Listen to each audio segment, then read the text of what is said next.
How to fix Canon printer error code 6004. First, turn off the printer. Press the power button, unplug the power cable from the wall, and wait about 2 to 3 minutes. This clears temporary errors and allows the printer to reset. Step 2. Check for paper jams.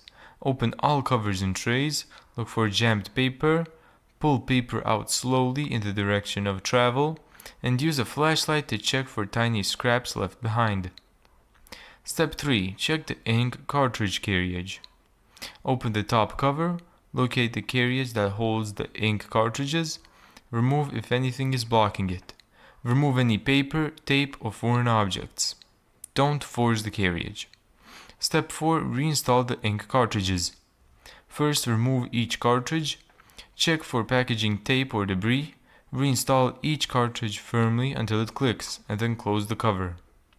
Step 5. Inspect the rear paper path. Open the rear access panel if your model has one. Check the rollers and paper path. Remove any stuck papers or objects. Step 6. Power on and test. Plug the printer back in, turn it on, print a test page.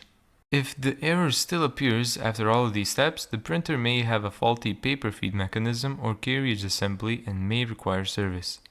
Thank you so much for watching this video. If you found this tutorial helpful, make sure to give it a thumbs up and subscribe. And as always, see you in the next video.